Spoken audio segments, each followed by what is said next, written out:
We begin here at 5 with today's royal welcome in Washington. King Charles taking his message to Capitol Hill after a day steeped in ceremony and symbolism. The King and Queen Camilla were honored at the White House this morning with a full state arrival, complete with a military flyover and cannon salute, as President Trump framed the visit as both personal and historic. Now, following this ceremony, First Lady Melania Trump and the Queen joined students at the White House Tennis Pavilion to look at their shared history. And the students used virtual reality headsets to explore American artifacts. Now, all eyes are on the Capitol, where King Charles became the first king and just the second monarch in British history to deliver a speech to Congress, nearly 35 years after his mother, Queen Elizabeth's address.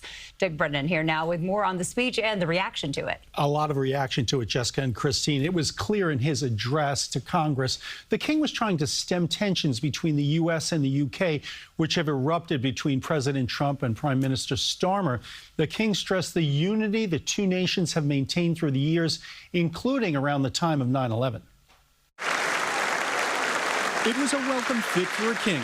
King Charles, along with Queen Camilla, who came to Congress, the king first acknowledging the attempted assassination of President Trump over the weekend. Let me say with unshakable resolve, such acts of violence will never succeed. The king did not shy away from the politics of the day, insisting the U.S. and Britain and its allies support Ukraine in its war against Russia and maintain the NATO alliance. The commitment and expertise of the United States Armed Forces and its allies lie at the heart of NATO, keeping North Americans and Europeans safe from our common adversaries. The king spoke of the unity that existed between the U.S. and U.K. after the attacks on 9/11 25 years ago.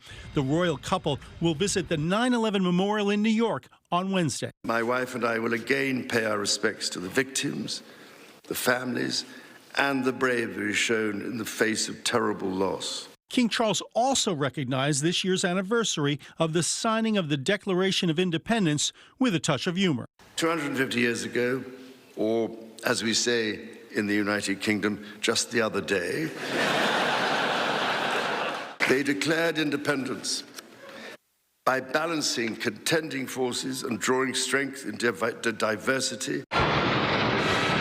The speech came after President Trump welcomed the king to the White House. What a beautiful British day this is.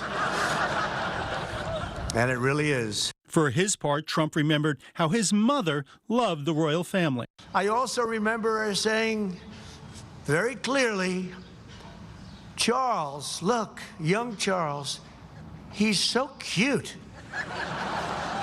It's my mother. My mother had a crush on Charles. Can you believe it?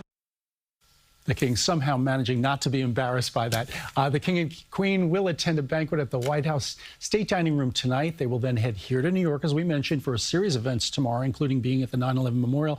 They'll conclude their trip to the U.S. on Thursday with a visit to Arlington National Cemetery and other locations in Virginia. An endearing moment from President Trump. It actually was. And Charles, you know, he can never give off anything, but right. He got a little bit of a smile. A little smirk. Just a little bit. We like it. Yes. Thank you, Dick. In addition to visiting the 9/11 memorial that Dick mentioned, the king and queen will also meet with families of victims and first responders. King Charles will then visit a grassroots community organization that mentors children, while the queen will attend a literacy event at the New York Public Library.